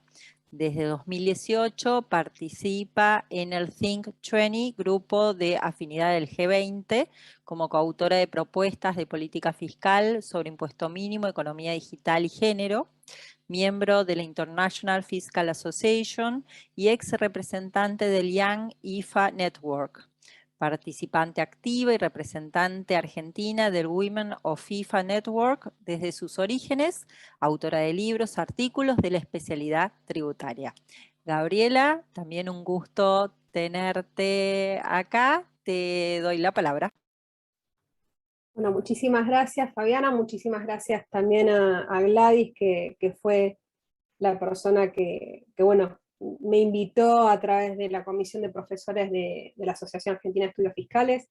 Bien, va a ser algo un poco distinto porque les cuento lo que es el T20, para decirlo más fácil y no estar tanto renegando con el idioma. Si este Think 20 es un grupo de afinidad, el G20 tiene una serie de subgrupos, que son grupos dedicados a determinadas temáticas, cada una de ellas que elevan propuestas de políticas fiscales, de políticas fiscales en general a los estados, y puntualmente el T20 es el que parte o cuenta con representantes del grupo o del mundo académico a nivel mundial, ¿sí? Normalmente, digamos, lo que contiene son lo que llamamos think tanks, o distintas personas que puntualmente trabajamos en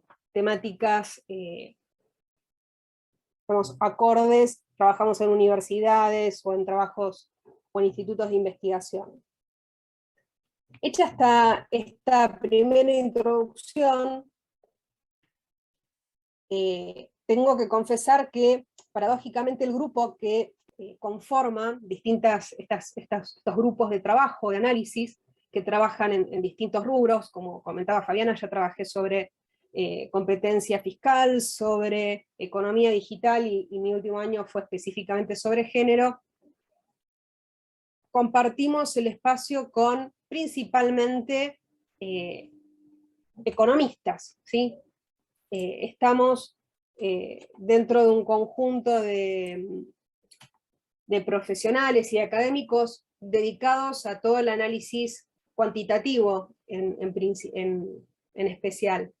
Sin embargo, con quien ingreso es con una colega de la Universidad de Leiden, que también es una profesional del derecho, nos conocíamos de la International Fiscal Association, y nos incorporamos en el G20 en el año 2018, en el T20, y en el W20 también hay otro grupo de afinidad de mujeres, específicamente, y dentro del grupo del T20 empezamos a trabajar en el área tributaria, hasta que luego nos corrieron a áreas de gobernanza, dado que se dejó la parte tributaria específica de lado para reservarla a lo que es la OCDE.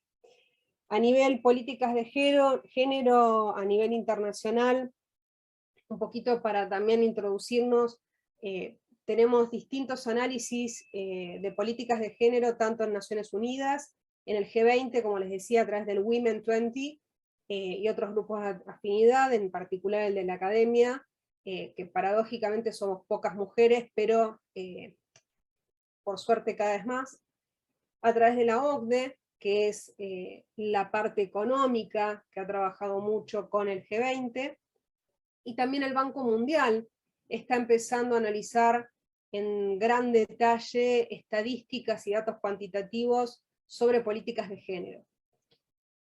¿Por qué esto es relevante? Porque obviamente desde el punto de vista del derecho, nosotros debemos garantizar derechos humanos, que es lo que se viene tratando y hablando en detalle, y eso no hay lugar a dudas, pero desde el punto de vista de la economía, también es relevante la política de género. En primer lugar, porque en la economía un principio básico, ¿sí? Como el de que todos nacemos iguales, tan básico como eso es que la economía no puede o no debe generar distorsiones. Entonces, si existen esas distorsiones hay que tratar de reducirlas, y no hay lugar a dudas de que el tratamiento diferencial hacia la mujer o hacia otros grupos, hacia otros géneros, son distorsiones en la economía. Y esas distorsiones en la economía afectan el ingreso mundial. La tercera cuestión relevante, más allá de la calificación o la rama científica en la cual nos posicionemos, es la multilateralidad. ¿Por qué? Porque se busca garantizar un avance mundial efectivo en las políticas de género. Hoy día nuestra política madre se encuentra dentro de los Objetivos de Desarrollo Sostenible de Naciones Unidas, dentro del cual incluso hay una breve cuantificación que ya tiene varios años, y que hoy día podemos pensar que luego de la pandemia debe haberse al menos incrementado en un 50%, que sostiene que la igualdad de género no es solo un derecho humano fundamental, sino también un cimiento necesario para el futuro. Se estimó ya por el año 2016 que la pérdida anual a nivel mundial es del 16% del ingreso, es decir, el 16% del PBI sumado de todo el mundo es lo que se pierde, lo que no se llega a sumar. La ausencia de la mujer y la ausencia de otros géneros de la ecuación económica implica pérdidas económicas mundiales muy relevantes. A modo también de introducción, quiero comentarles dos distintos informes muy recientes vinculados principalmente a la OCDE, pero estos informes e investigaciones hay muchísimos que también ayudan a sustentar esto. Bueno, no tenemos dudas de que es un derecho, pero también es relevante en materia de bolsillo a nivel mundial. Entonces hay un interés político real, no es un interés político de compromiso, y ese es un cambio muy importante de los últimos años. Respecto de cuestiones tributarias, en junio de 2021 se publicó un blog con muchas referencias económicas de investigaciones sobre cuestiones tributarias, haciendo hincapié en las cuestiones de sesgos explícitos e implícitos, ¿sí? Que tienen con los cuales tenemos que trabajar.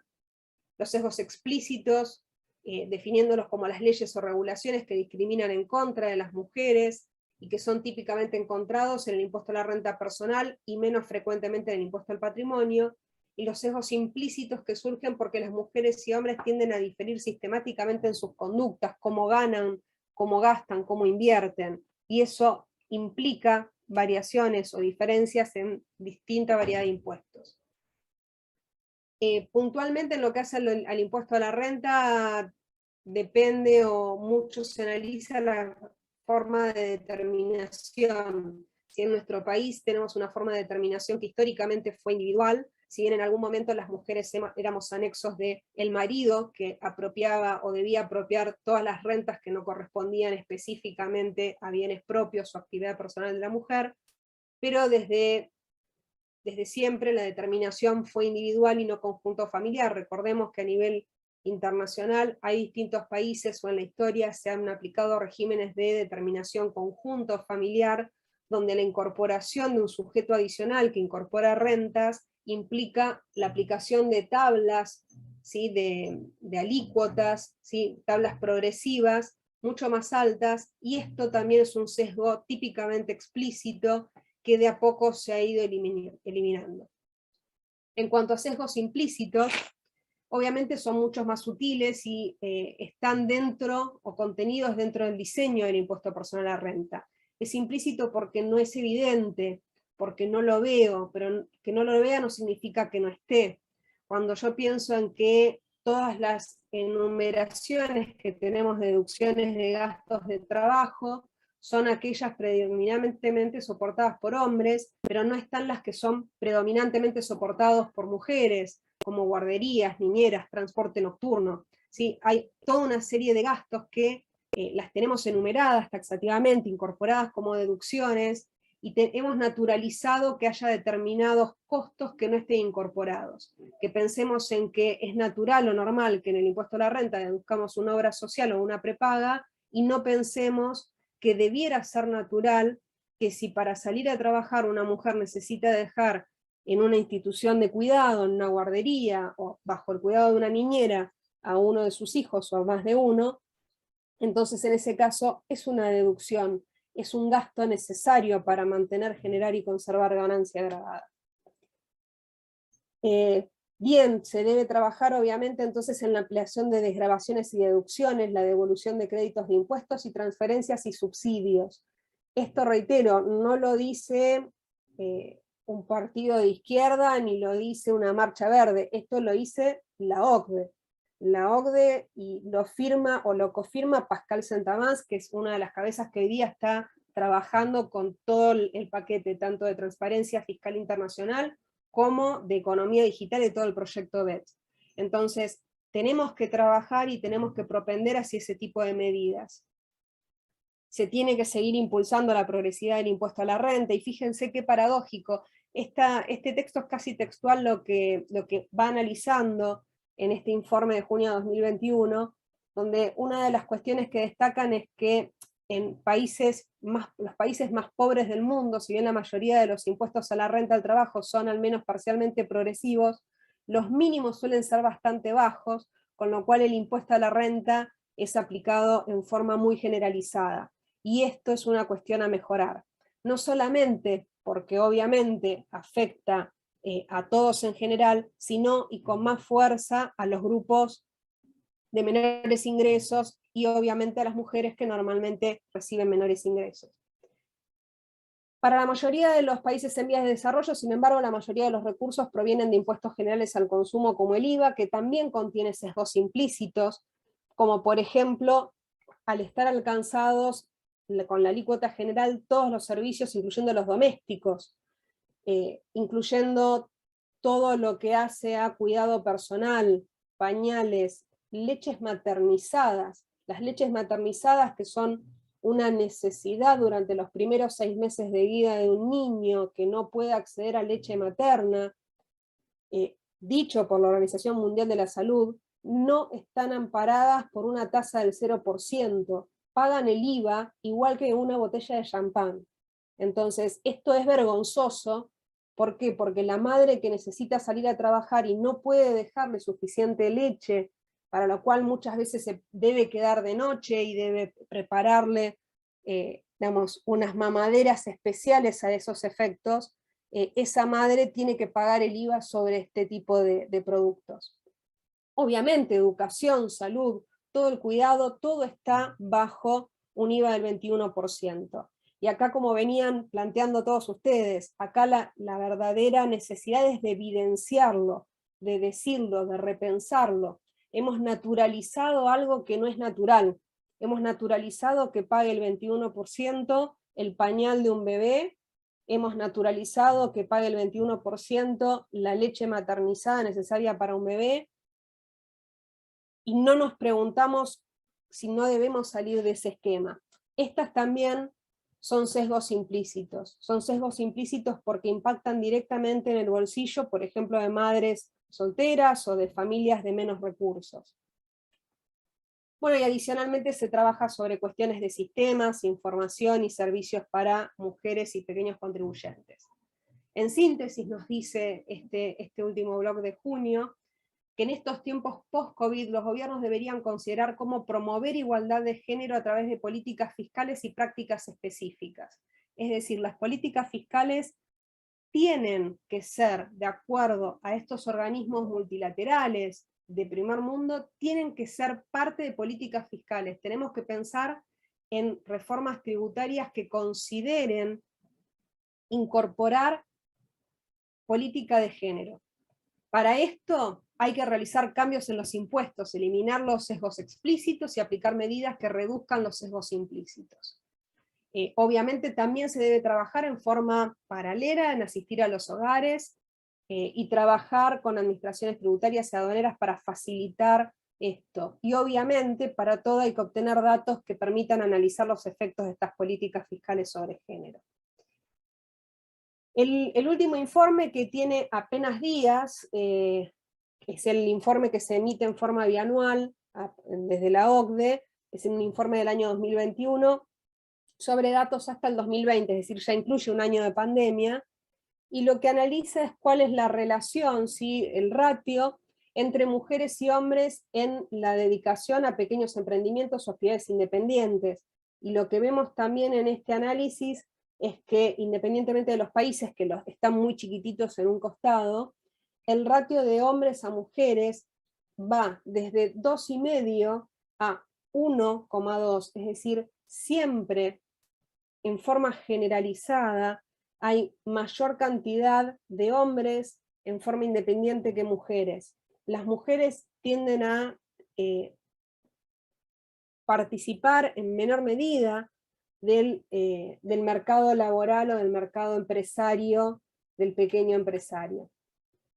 Entonces, aquí sí me dirijo a lo que se trabajó durante este último año, o trabajamos en este último año en el T20, donde formé parte de un equipo muy, muy lindo, muy interesante, en el cual fijamos distintos tipos de políticas fiscales, o hicimos propuestas de distintos tipos de políticas fiscales en ámbitos que abarcaron la educación digital, que abarcaron la asistencia financiera o la llegada a la posibilidad de acceder financieramente a bancos, a créditos, y también a políticas fiscales. Entonces, trabajamos con un conjunto de personas desde África, Beirut, Estados Unidos, Inglaterra, y fue un trabajo muy interesante porque entre todos emitimos una propuesta de política fiscal que, bueno, esperamos que tenga receptividad. Las últimas propuestas de política fiscal en las que trabajé tuvieron receptividad. Una era de impuesto mínimo y hace poquito fue receptada parcialmente. Obvio, no es que tomaron nuestra letra, pero digamos, fue receptada la política, también economía digital. Esperemos que esto también tenga esa llegada. Dentro del análisis tuvimos en cuenta, en primer lugar, que las medidas COVID no tuvieron en cuenta las diferencias entre negocios en general y los negocios gestionados por mujeres.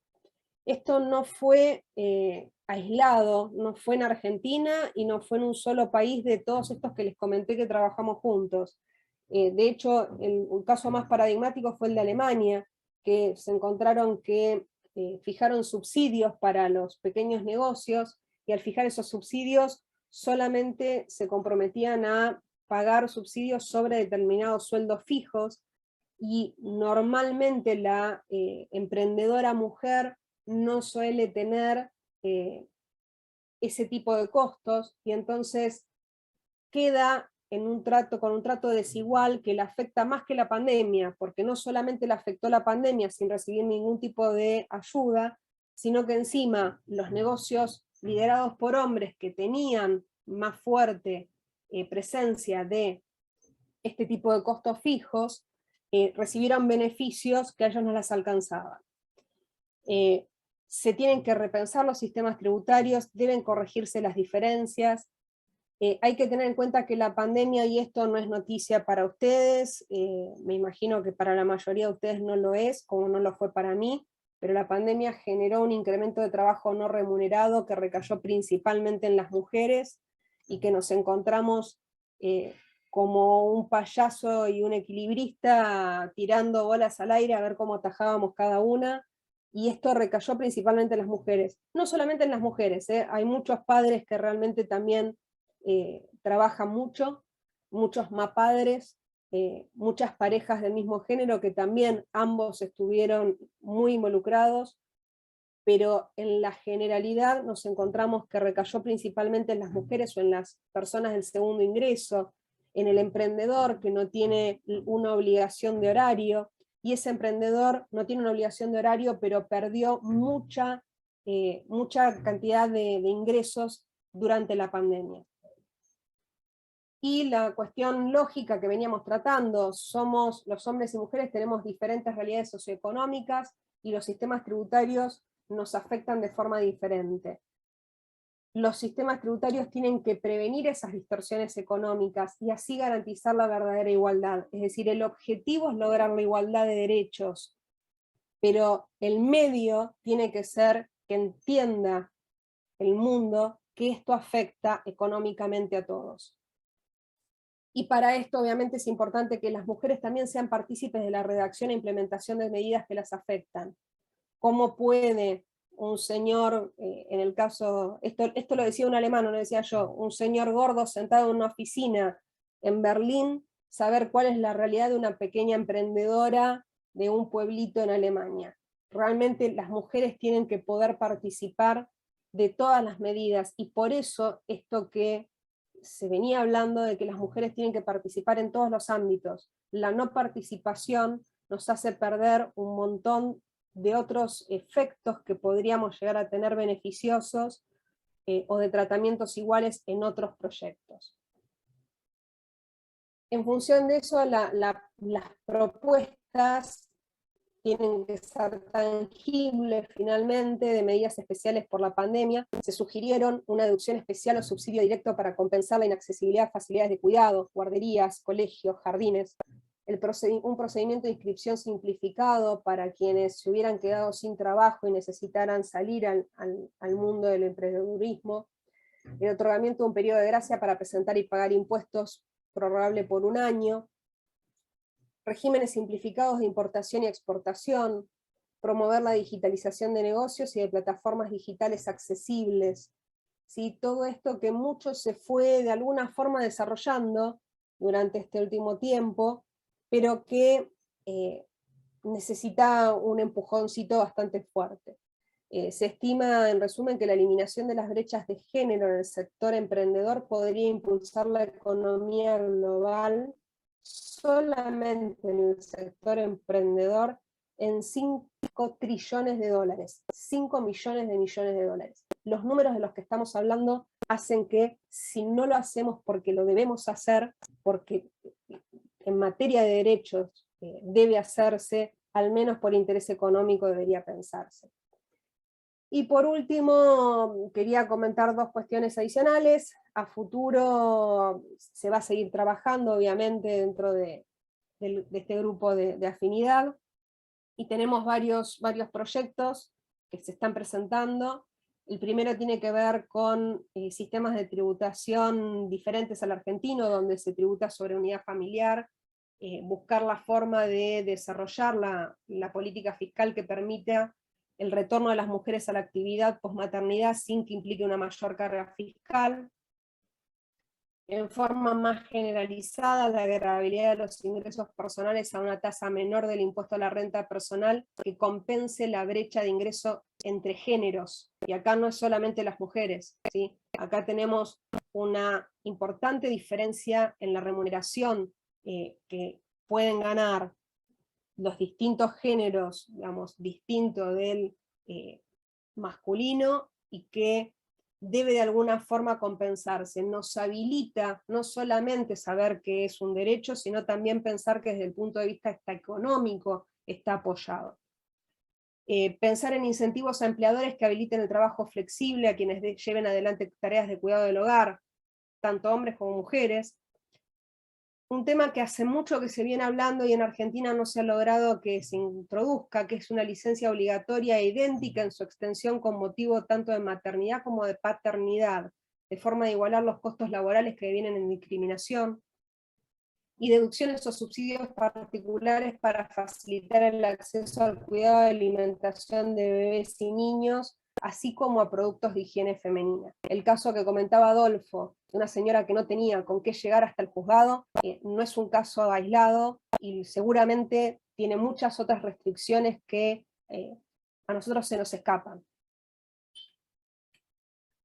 Bueno, por último, como Estefanía justo tomó una gráfica de una mujer que partía un poquito más atrás, me tomé el atrevimiento de mostrarles esto que muestra un poco la la realidad. Tenemos que llevar el sistema tributario a que nos dé un mismo punto de partida, porque de lo contrario, el señor que corre pensando que la carrera es muy fácil, la señora con bebé y cochecito que además tiene las vallas, la señora que también tiene además una discapacidad, y por último las personas de más bajos recursos que ni siquiera llegaron a una mejor educación, que ni siquiera saben que hay una carrera que está sucediendo. ¿Sí? Esto es lo que tenemos que trabajar para justamente lograr una verdadera igualdad, y esperemos que esto pronto se logre. Muchísimas gracias por haberme escuchado, y le paso de vuelta la palabra a Fabián.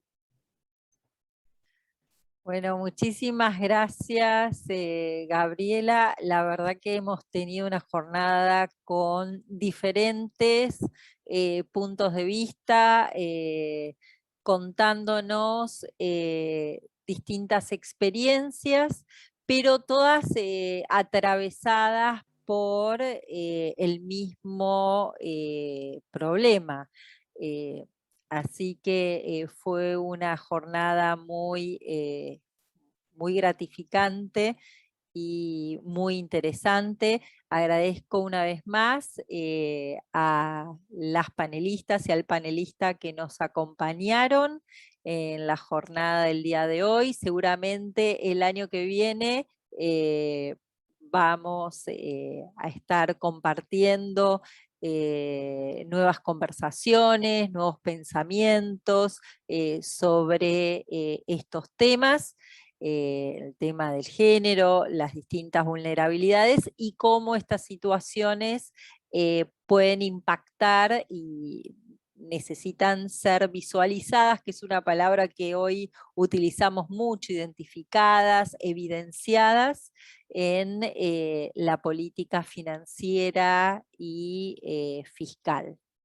Bueno, agradecer también la participación de cada una y cada uno de los asistentes, muchas, reitero, caras conocidas, amigos, amigas que nos han acompañado. Veo que no hay preguntas en el chat, así que bueno, agradezco muchísimo de nuevo y nos estaremos viendo el año que viene. Gracias.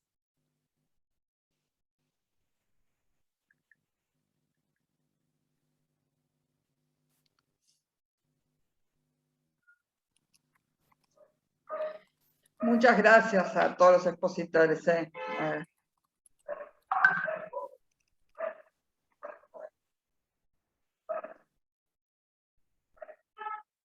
Muchas gracias por los saludos desde México. Gracias. Felices fiestas. Muchas gracias igualmente para ustedes. Laura, vamos a averiguar si nos pueden hacer llegar algún material, y si lo tenemos les vamos a tratar de mandar un avisito por correo, y que así se lo podemos poner alguno a disposición, ¿no, Fabiana? También, sí, claro, también saludos de Perú mandan, así que gracias. Bueno, muy interesante. Desde Colombia. Muchas gracias. Así que bueno. Bueno, Gladys, querida. Bueno, muchas muy gracias. linda jornada, nos estamos viendo. Hasta luego. Chao, chao, hasta luego.